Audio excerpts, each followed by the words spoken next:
మనం ఆలోచిస్తుంటే అసలు ఇంతకీ మనం అందరం కూడా విశ్వాసంలో ఉంటున్నామా? విజేతలుగా, విశ్వాస పరీక్షలు విజేతలుగా మనం ఉంటున్నామా?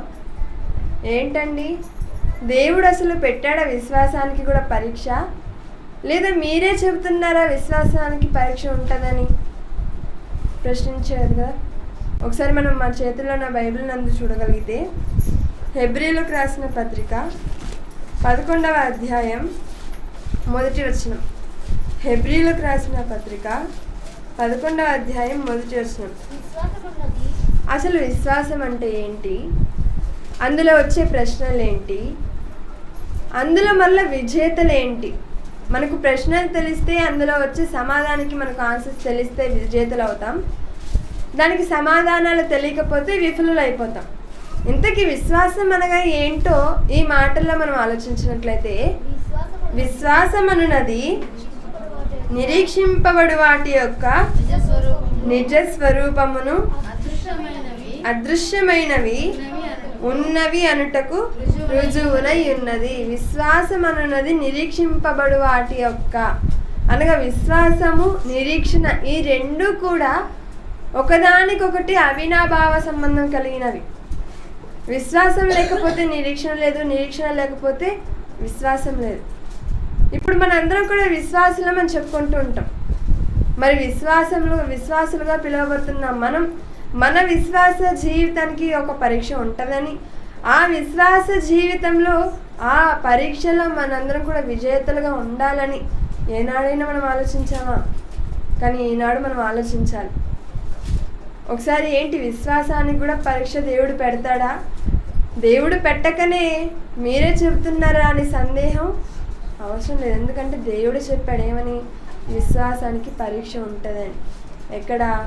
మరలా ఒకసారి బైబిల్లో కొరింథీయులకు రాసిన 2వ పత్రిక, అపోస్తలుడైనటువంటి పౌలు గారు కొరింథీయులకు రాసిన 2వ పత్రిక 13వ అధ్యాయం 5వ వచనంలో, కొరింథీయులకు రాసిన 2వ పత్రిక 13వ అధ్యాయం 5వ వచనంలో, మీరు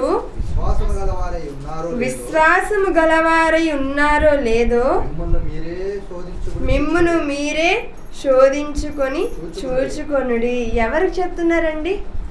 మనకే, దేవుని పిల్లలైన మనకి చెప్తున్నాడు దేవుడు. ఏం చూసుకోమని?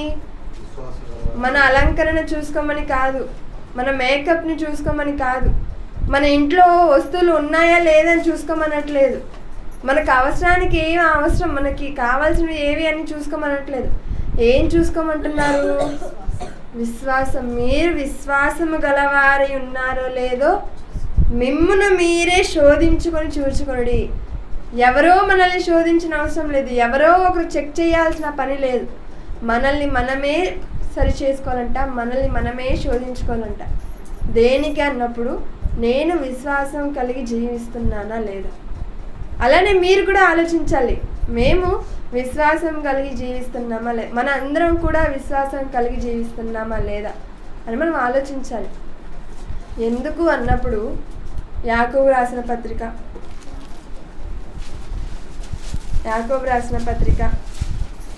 2వ అధ్యాయం 14వ వచనంలో, యాకోబు రాసిన పత్రిక 2వ అధ్యాయం 14వ వచనంలో, నా సహోదరులారా, క్రియలు లేనప్పుడు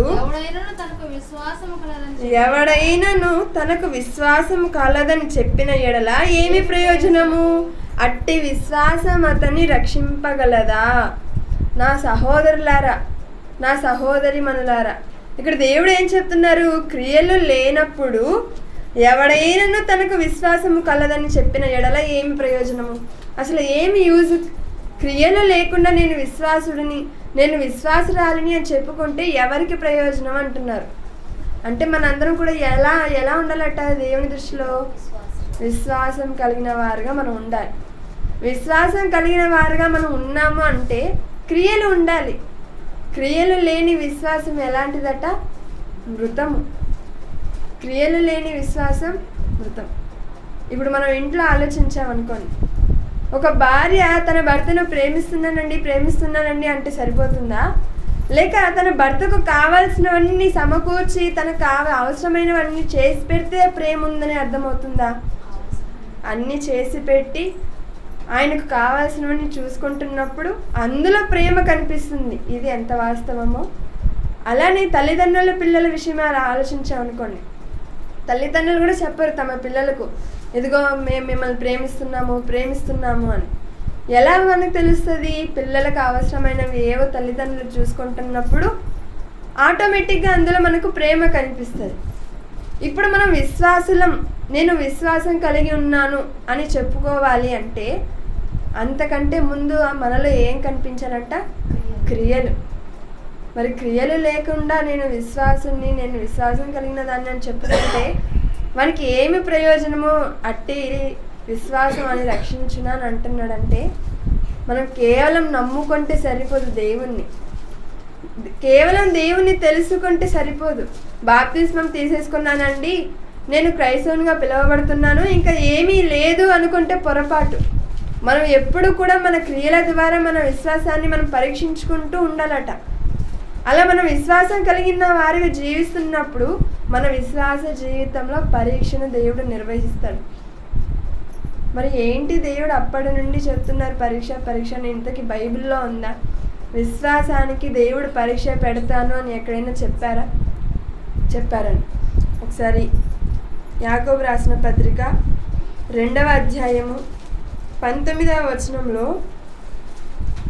యాకోబు రాసిన పత్రిక 2వ అధ్యాయం 19వ వచనంలో, దేవుడు ఒక్కడే అని నీవు నమ్ముచున్నావు, అలాగు నమ్ముట మంచిదే. ఇప్పుడు మనందరం కూడా దేవుడు ఉన్నాడని నమ్మామా? నేను మిమ్మల్ని అడుగుతున్నాను, నేను ఏదో చెప్పుకుంటూ వెళ్ళట్లేదు. దేవుడు ఉన్నాడని మనం నమ్మామా? నమ్మాము కనుకనే దేవుని మాటలను వినడానికి ఇక్కడ కూడుకున్నాం, అంతేనా? దేవుని మాటలు వినడానికి నేర్చుకోవడానికి కదా వచ్చాము ఈనాడు. మరి నమ్మిన మనం ఏం చేస్తున్నాం? కేవలం వచ్చాము, ప్రేయర్ చేసుకున్నాం, విని విడిచిపెట్టి వెళ్ళిపోతున్నాం. కానీ దేవుడు ఉన్నాడు అని దెయ్యాలు కూడా నమ్మాయట. మనము నమ్మాము, దెయ్యాలు నమ్మాయి. కానీ అవి ఎక్స్ట్రా యాక్టివిటీస్ చేస్తున్నాయి. ఏం చేస్తున్నాయంట? అవి నమ్మడమే కాకుండా దెయ్యములను నమ్మి వణుకుతున్నాయంట. దేవుణ్ణి నమ్మి దేవుని అలా పేరెత్తగానే వణుకుతున్నాయంటే, గజగజ వణుకుతున్నాయంటే ఎలా ఆలోచించాలి? మనం నమ్ముకుంటే సరిపోతుందా దేవుణ్ణి? మనం నమ్మడం మంచిదే, కానీ మనకు భయం ఉందా దేవుని ఎడల? దెయ్యాలు ఏకంగా వణుకుతున్నాయండి. వణుకు ఎప్పుడు వస్తుంది మనిషికి? భయము తీవ్ర స్థాయికి వెళ్ళిపోయినప్పుడు చేతులు కాళ్ళు అలానే అదిరిపోతూ ఉంటాయి. ఎందుకు? భయం తీవ్ర స్థాయికి వెళ్ళిపోయినప్పుడు. మరి దెయ్యములు అలాగ వణుకుతున్నప్పుడు దేవుని పిల్లలైన మనం ఎలా ఉంటున్నాం? అందుకే ఇక్కడ ఏం చెప్తున్నాడు? మనం విశ్వాసం కలిగిన వారిగా ఉండాలి అంటే మొట్టమొదటిగా మనకు క్రియలు ఉండాలి. అలానే మనం విశ్వాసులుగా ఉండాలి అంటే మనకు దేవుని ఎడల భయం ఉండాలి. ఇంతకీ పరీక్ష దేవుడు పెడతానన్నాడని ఇదే యాకోబు రాసిన పత్రిక 1వ అధ్యాయం 2వ వచనంలో, యాకోబు రాసిన పత్రిక 1వ అధ్యాయం 2వ వచనంలో, నా సహోదరులారా మీ విశ్వాసమునకు కలుగు పరీక్ష. వచ్చేసిందండి. ఇప్పటి వరకు మనం విశ్వాసంకు పరీక్ష ఉంటుందని, ఆ విశ్వాసంలో మనందరం కూడా విజేతలం అవ్వాలని, ఈ విశ్వాసంలో ఏ ప్రశ్నలు ఉంటాయండి అంటే మనకు తెలియదు. ఎందుకు? ఎప్పుడు పెడతారండి అది కూడా తెలియదు. ఇక్కడ ఏమన్నారు? మీ విశ్వాసమునకు కలుగు పరీక్ష. మనం దేవుని ఎడల విశ్వాసం కలిగి ఉంటే మనకు ఖచ్చితంగా పరీక్ష ఉంటుంది. అయితే ఒక సందేహం, ఎప్పుడు దేవుడు పరీక్ష పెడతాడు మన విశ్వాసానికి? దేవుడు పరీక్ష ఉంది అన్నారు. ఇప్పుడు గవర్నమెంట్ మనం ఆలోచించామనుకోండి, పిల్లలకు ఒక నెల ముందు లేక 20 రోజుల ముందే టైం టేబుల్ ఇస్తుంది. పలానా రోజు, పలానా వారమున, పలానా సబ్జెక్టు, పలానా సమయమునకు, పలానా సెంటర్లో ఎగ్జామ్ ఉంటుంది, పరీక్ష ఉంటుంది అని. మరి దేవుడు కూడా పరీక్ష పెడతానన్నాడే కానీ టైం టేబుల్ ఇవ్వలేదు. మరి మనకు ఎప్పుడు పెడతారు? ఇప్పుడు మా గురించి ఆలోచించామనుకోండి, మా రూల్ ప్రకారం మాకు ఖచ్చితంగా 45 రోజుల ముందే చెప్పాలి పరీక్ష ఉంది అని. మరి ఇక్కడ దేవుడు ఏం చెప్తున్నాడు? పరీక్ష ఉంది అన్నాడు, కానీ టైం టేబుల్ ఇచ్చారా?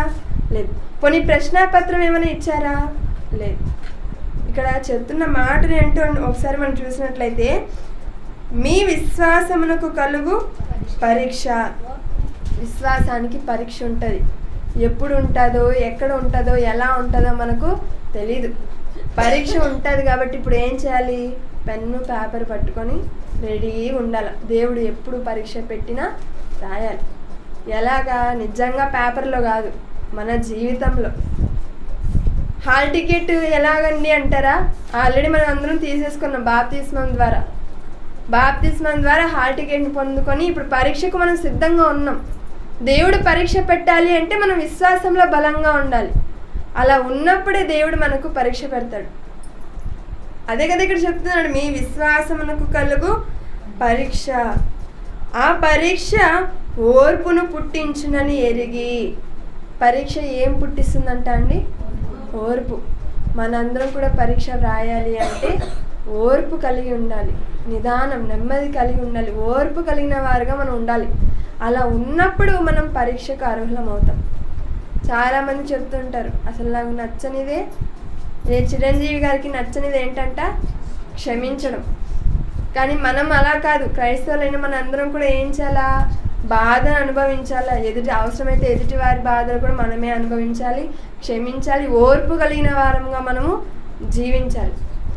మీ విశ్వాసమునకు కలుగు పరీక్ష ఓర్పును పుట్టించును. ఇప్పుడు మనం ఆలోచించామనుకోండి, దేవుడు ఏమన్నాడు? పరీక్ష ఉంది అన్నారు, ఆ పరీక్షలో ఓర్పు పుట్టించును అన్నాడు. జాగ్రత్తగా వినాలి. ఇప్పుడు పరీక్ష వలన మనకి ఏం పుడుతుందంట అండి? ఓర్పు.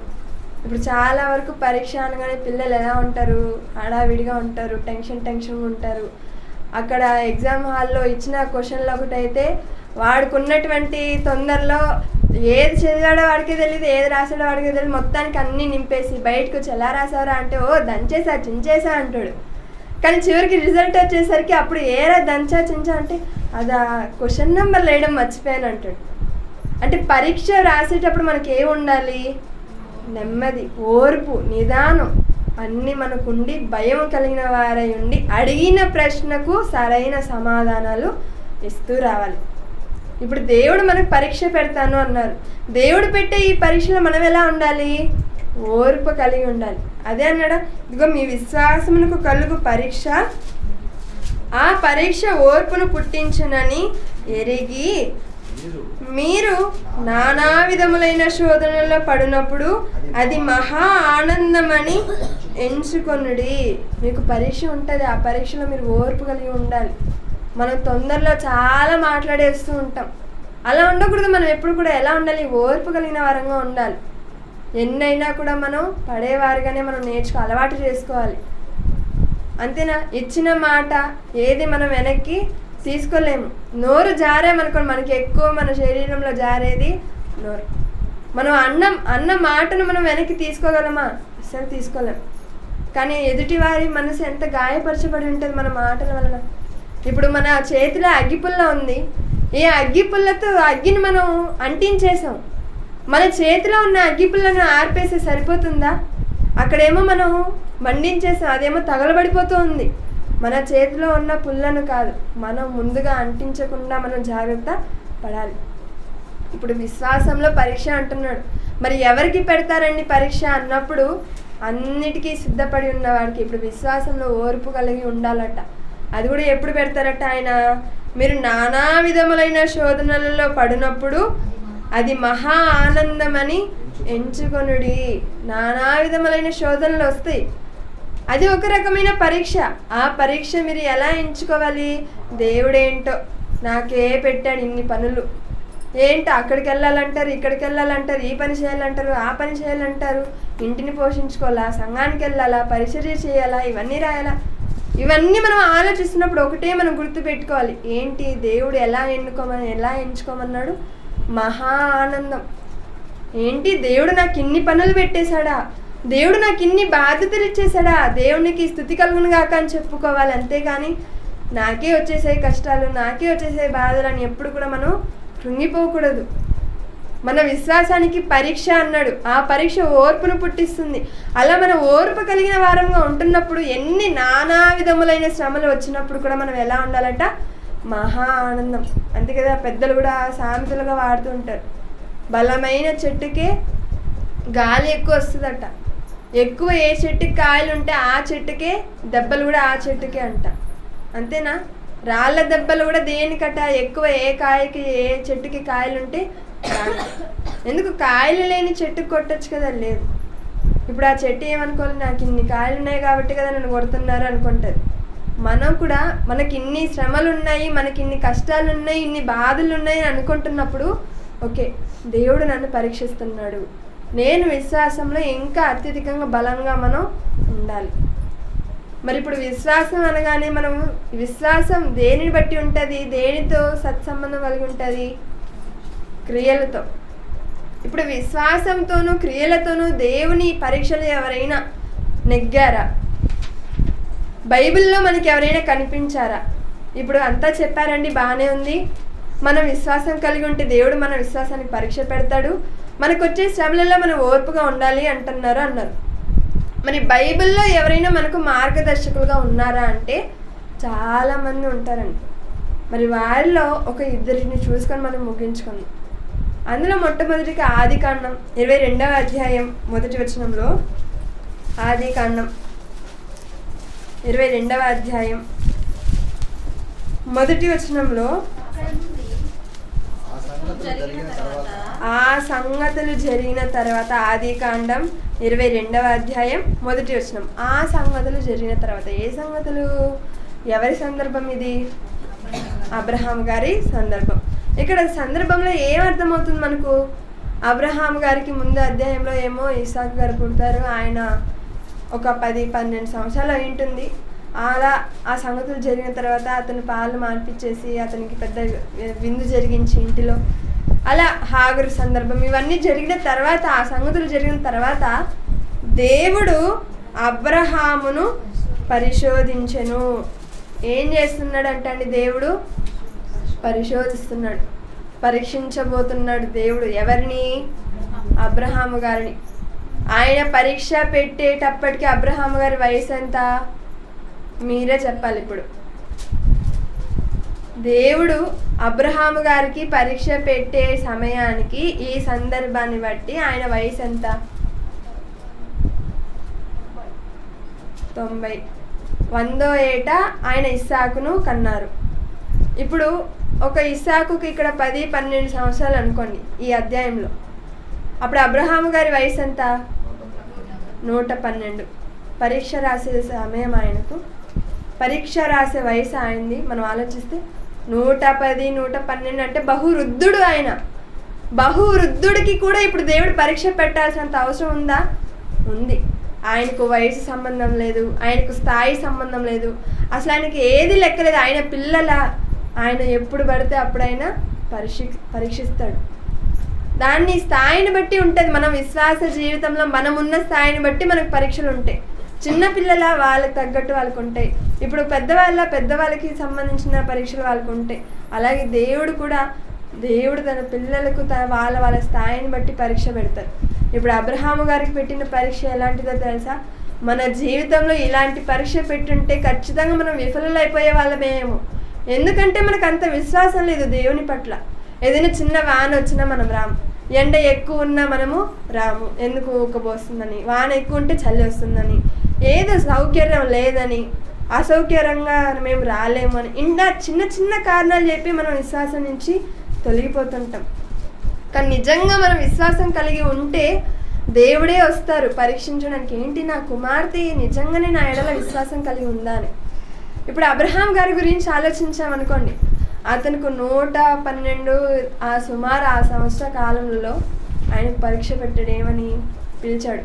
అబ్రహామా అని పిలవగానే ఆయన, ఇదిగో చిత్తం తండ్రి, ఇదిగో మళ్ళా వచ్చావేంటి తండ్రి, మరలా ఇంకొక కుమారుని ఏమైనా ఇస్తావా? పర్లేదు ఇవ్వండి, నేను చూసుకుంటాను అని అనుకోనిండొచ్చు. ఎందుకు? ముందటి కాలంలో దేవుడు వచ్చి వాగ్దానం చేసి ఇస్సాకునిచ్చారు. ఇస్సాకుని ఏ చేతులతో అయితే ఇప్పుడు పెంచాడో, అల్లరి ముద్దుగా తినిపించి అతన్ని లాలించి పాలించి చేశాడు, పెంచుకున్నాడో, ఆ ఇస్సాకునే బలిగా ఇమ్మని ఇప్పుడు దేవుడు అడగబోతున్నాడండి. ఇప్పుడు ఆ సమయంలో ఆ పరిస్థితుల్లో మనం ఉంటే ఎంతవరకు మనం ఎలా స్పందించగలిగే వారంగా ఉంటాం? ఒక్కసారి ఆలోచించండి మనసు పెట్టి. ఇప్పుడు అదే స్థితిలో మనం ఉన్నామనుకోండి, దేవుడు వచ్చి మనల్నే అడిగారు, నేను ఇచ్చిన కుమారుని నాకు ఇచ్చేయి, నేను ఇచ్చిన కుమార్తెని నాకు ఇచ్చేయి అని. ఒప్పుకుంటామా? మరి ఇన్ని సంవత్సరాలు ఎందుకు ఇచ్చేసి నేను అడిగానా? ఇచ్చింది నువ్వే, ఇప్పుడు అడుగుతుంది నువ్వే, నేను ఎలా కనిపిస్తున్నాను అంటాం. కానీ అబ్రహాం గారు ఏమనలేదండి. మరి ఎక్కడ ఇవ్వాలి తండ్రి, ఎలా ఇవ్వాలి, ఎప్పుడు ఇవ్వాలి అనగానే, ఇదిగో మోరియా దేశానికి వెళ్ళు, ఎవరికి చెప్పకు.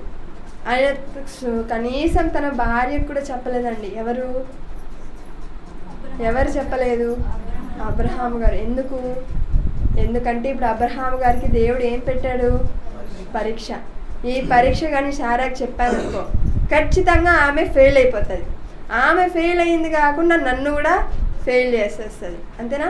ఇప్పుడు ఆదాము అవ్వ గురించి మనం ఆలోచించామనుకోండి, మొదటిగా ఆదాము పాస్ అయిపోయాడు, కానీ భార్య అవ్వ ఏం చేసింది?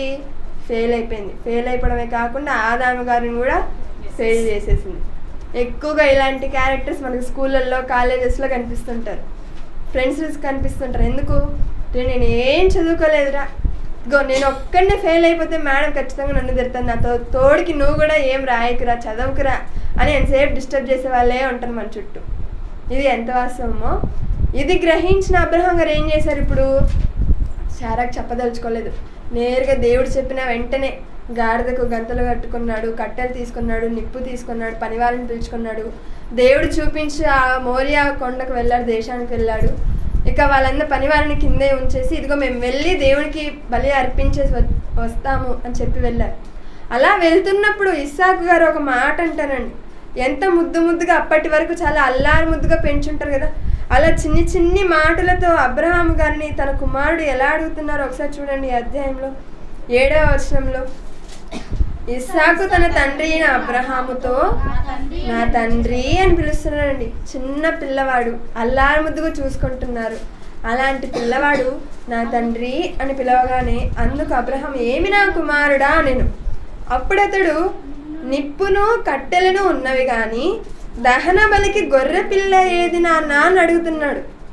అంతేనా? నిప్పులు ఉన్నాయి, కట్టెలు ఉన్నాయి, దహన బలి అంటున్నారు, మరి గొర్రె పిల్ల ఏది నాన్న అని అడిగేసరికి నువ్వే ఆ గొర్రె పిల్లవి అని ఆ తండ్రి ఎలా చెప్పగలగడండి? ఎంత నొచ్చుకొని ఉంటాడు ఆ హృదయంలో, ఎంత బాధపడి ఉంటాడు.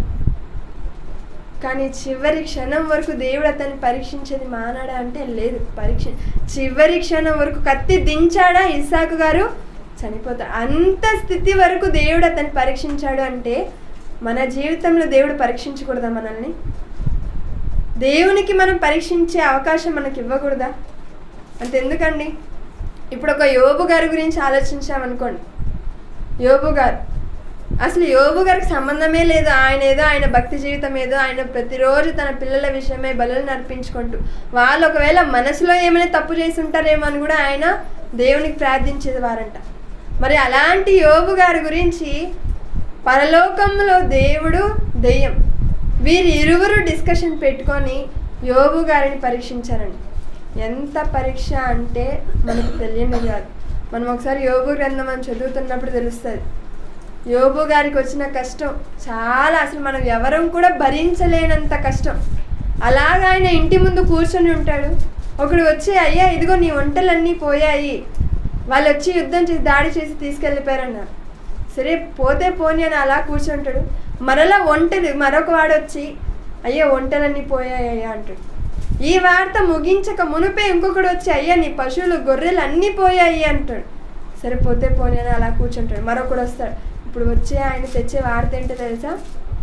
అయ్యా నీకున్న పిల్లలు చనిపోయారయ్యా, 10 మంది పిల్లలు ఒక్కసారిగా శవమై అలా కళ్ళ ముందు అలా పడుకోబెట్టుంటే ఎలా ఉంటుందన్న తండ్రికి. అప్పటి వరకు వాళ్ళు కూడా యవనస్తులు, చిన్నపిల్లలు కూడా కాదు, యవనస్తులు. అంటే చిన్నప్పటి నుంచి ఎంత అల్లారు ముద్దుగా పెంచుండొచ్చు ఆ 10 మందిని. వాళ్ళందరూ కూడా ఒక్కసారిగా శవముల ఆడ పడి ఉంటే ఆ తల్లిదండ్రుల యొక్క బాధ ఎలా ఉంటుందండి? వర్ణనాతీతం కదా. అంతెందుకు మళ్ళీ ఆ తండ్రి యొక్క ఆరోగ్యం ఏమైనా బాగుందా? లేదు. ఆయన ఒక బూడిదలో కూర్చొని ఆ పెంకతో తనకున్నటువంటి ఆ వ్యాధిని ఆయన గోక్కుంటూ ఉన్నాడని మనకు కనిపిస్తుంది. ఎందుకు అంత పరీక్షించాడు దేవుడు? ఎందుకంటే యోబు గారు అంతగా దేవుని విశ్వసించాడు కాబట్టి అంత పరీక్ష పెట్టాడు. మనం దేవుని ఎంత విశ్వసిస్తామో ఆయన మనకు పెట్టే పరీక్ష కూడా అలానే ఉంటుంది. పరీక్ష అనేది చాలా అవసరం. పరీక్ష లేకుండా నేను పరలోకానికి వెళ్ళాలి అంటే అది అసాధ్యం. ఇప్పుడు పరీక్షలు వ్రాసే వారికి విలువ ఉంటుందా? పరీక్ష వ్రాయని వాళ్ళకి విలువ ఉంటుంది. ఎక్కువగా సొసైటీలో వ్రాసే వాళ్ళకే విలువ ఉంటుంది. అది రాయని వాళ్ళకి తెలుస్తుంది ఆ విలువ. రాసే వాళ్ళకి ఎలా ఉంటుంది? ఇప్పుడు మనం ఆలోచించామనుకోండి, ఏదైనా జాబ్కి వెళ్ళాలన్నా, ఏదైనా ఉద్యోగం చేయాలి అన్నా, ఇప్పుడు అంతెందుకు మా జూనియర్స్ ఇప్పుడు కరోనా బ్యాచ్ వాళ్ళకి ఏదైనా ఉద్యోగం చేయాలంటే వాళ్ళు ఎలా చూస్తారు? అరే నువ్వు కరోనాలో పాస్ అయిపోయావు, నీకు పరీక్షలు లేవు, అసలు నీకు ఏ తెలివే లేదనేస్తారు. అది మామూలుగా చదివి కష్టపడి రాసిన వాళ్ళకి ఎలాంటి స్థాయి ఇస్తారు? పోనీ ఇతనికి నాలెడ్జ్ ఉంది, ఇతనికి తెలివితేటలు ఉన్నాయి, ఇతనికి జ్ఞానం ఉంది, ఇతను చదువుకున్నాడు, మంచి మార్క్స్ తెచ్చుకున్నాడు, సాధించాడని ఉంటుంది. అదే మామూలుగా సులువుగా కరోనాతో పాస్ అయిపోయారు అనుకోండి, కరోనా బ్యాచ్ అని తీసి పడేస్తారు. అలానే దేవుడు కూడా మన పరలోకానికి వెళ్ళాలి అంటే ఖచ్చితంగా మనకు మన విశ్వాస జీవితానికి పరీక్ష పెడతాడు. అది ఏ రకంగానైనా, కుటుంబంలో ఆర్థిక సమస్యల, వ్యక్తిగత మానసిక సమస్యల, ఎలాంటివైనా ఏవైనా మనకు వస్తున్నాయి, మనకు కలుగుతున్నాయి అన్నప్పుడు ఒక్కటే ఆలోచించాలి, నేను దేవుని ఎడల విశ్వాసం కలిగి ఉన్నాను కాబట్టి నన్ను దేవుడు పరీక్షిస్తున్నాడు. ఒకసారి పేతురు రాసిన మొదటి పత్రిక, చివరిగా మనం చూసుకొని ముగించుకున్నామని, పేతురు రాసిన మొదటి పత్రిక 1వ అధ్యాయం 6-7 వచనాలలో పేతురు రాసిన మొదటి పత్రిక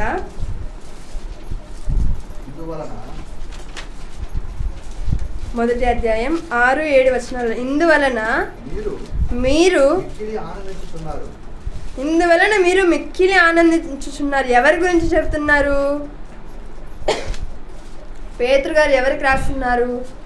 యెరూషలేములో చెదిరిపోయిన వారు.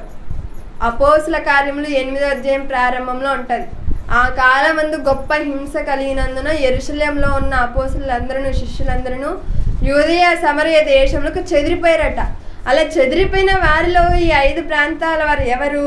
పొంతు, గలతియా, కప్పిదొకియా, ఆసియా, బితునియా, ఈ ప్రాంతాలలో ఉన్నటువంటి వాళ్ళకి ఇక్కడ పౌలు గారు చెబుతున్నారు, ఈ పేతురు గారు చెబుతున్నారు ఏమని? ఇందువలన మీరు మిక్కిలి ఆనందించుచున్నారంట. దేనికి? చెదిరిపోయారని ఆనందిస్తున్నారంట అండి. ఎలా ఉంటుంది? గొప్ప హింస, మామూలు హింస కూడా కాదు, గొప్ప హింస కలగగానే అందరూ ఎటు వాళ్ళు అటు చెదిరిపోయారట. తల్లి ఒకవైపు, తండ్రి ఒకవైపు, పిల్లలు ఒకవైపు, భార్య ఒకవైపు, భర్త ఒకవైపు, ఇలా ఉంటున్నప్పటికీ వాళ్ళు ఎలా ఉన్నారట? మిక్కిలి ఆనందించుచున్నారు.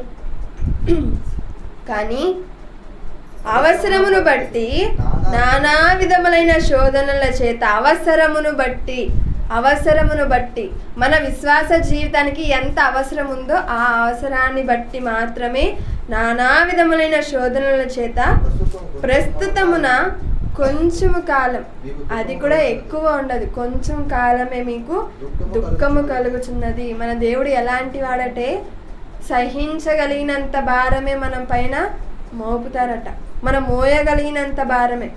అంతేనా? ఒక తండ్రి పిల్లవాడికి ఎంత బరువును మోయగలగనిస్తాడు? తనకు తెలుసు, తన తండ్రికి ఒక అంచనా ఉంటుంది, ఈ వయసుకి ఇంత బరువును మోయగలడు అని.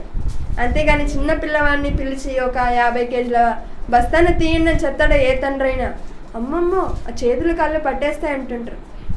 ఈ లోకంలో ఉన్న కన్న తండ్రి ఆలోచిస్తున్నప్పుడు మన అందరినీ కన్న తండ్రి ఎలా ఆలోచించి పరీక్ష పెడతాడు ఆయన?